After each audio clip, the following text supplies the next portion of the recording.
Seterusnya cikgu akan kupas pula bab yang ke-15 iaitu tetamu istimewa. Kalau mengikut perancangannya pada malam persembahan tersebut, Haikal Hakimi akan berpasangan dengan Lazim. Sebab tarian Zapin Jincat ni perlu menari secara berpasangan, sama ada 2 orang, 4 orang ataupun 6 orang. Ini yang dinamakan sebagai malang tidak berbau. Lazim telah ditimpa kemalangan sebelum persembahan tersebut diadakan. Jadi dalam keadaan yang semakin suntuk, Pakcik Bakar telah meminta Haikal berjumpa dengan Ong Siwa. Jadi sebelum ni kita tahu bahawa Haikal Hakimi ni tak pernah nampak Ong Siwa menarikan Zapin. Jadi pada petang itu dia pergi ke rumah Tauke Ong untuk bertemu dengan Ong Siwa, dan kebetulan semasa dia sampai ataupun tiba di rumah Tauke Ong tu, dia nampak Ong Siwa sedang menggosok pakaian tarian Zapinnya. Jadi di sini terlerailah persoalan yang selama ini bermain-main di mindanya, bahawa sebenarnya Ong Siwa memang pandai menarikan tarian Zapin. Sebenarnya Ong Siwa dia nak beri kejutan kepada Haikal pada malam tersebut. Dia akan menari Zapin tu berpasangan dengan Lazim. Tapi oleh sebab Lazim telah ditimpa musibah, maka perancangan mereka pada malam itu telah pun berubah. Dan dalam bab ini juga, pada malam persembahan tersebut, keluarga Haikal Hakimi telah datang dari Kuala Terengganu, iaitu walidnya, uminya dan juga Nur Asia datang untuk menyaksikan persembahan tarian Zapin di Balai Raya.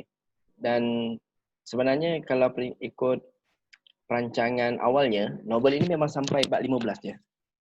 Sebab untuk novel remaja ni biasanya kita perlukan kesudahan yang mengembirakan ataupun kita panggil happy ending kan. Tapi saya ni jenis penulis yang suka mengakhiri cerpen ataupun novel saya ni dengan kesudahan hanging ataupun kita sebut sebagai tergantung. Jadi sebab itulah saya tambah bab 16 iaitu bermulalah episod. Bermula episod. Jadi ramai yang bertanya dengan cikgu. Cikgu, apa kesudahannya hubungan Ong Siwa dengan Haikal Hakimi? Adakah mereka berkahwin ataupun tidak, kan?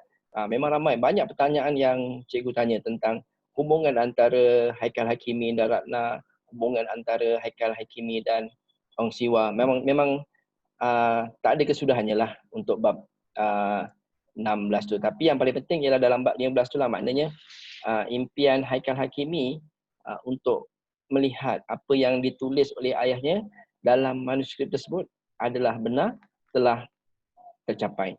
Jadi dalam bab 16 ini saya nyatakan situ Haikal telah pun melanjutkan pengajiannya di Bumi Kenyalang, dan dia sebenarnya berasa sangat gembira lah. Sebab pada akhirnya Umi dapat menerima hakikat bahawa sebenarnya darah yang mengalir dalam tubuhnya ialah Abdullah bin Kayan. Baik, seterusnya Ratna juga telah pun bertunang dan akan bersemenda dengan jejaka pilihannya. Sebab Ratna ni dia mempunyai perancangan yang lain daripada gerai yang ada di Batu Buruk tu, dia nak menukarkannya kepada restoran. Jadi mungkin kita boleh gambarkanlah bahawa jejaka yang dipilihnya ni juga ahli perniagaan. Dan dalam pada masa yang sama, Haikal Hakimi terus berusaha untuk merapatkan hubungannya dengan Ong Siwa. Jadi apakah kesudahan novel ini? Saya pun tak tahu lagi. Mungkin cikgu akan sambung, mungkin tidak. Baik, itu saja kupasan cikgu dari segi sinopsis keseluruhan dan juga sinopsis daripada bab ke bab untuk novel Silir Dalsina ini. Dan selepas ini kita akan bertemu untuk segmen yang kedua, iaitu kupasan keseluruhan dari aspek tema, persoalan, nilai pengajaran, watak dan perwatakan dalam novel Silir Dalsina, juga tentang gaya bahasa. Dan saya cikgu juga akan berikanlah beberapa contoh soalan Komsas SPM. Jadi sekian, Assalamualaikum warahmatullahi taala wabarakatuh. Kita jumpa lagi.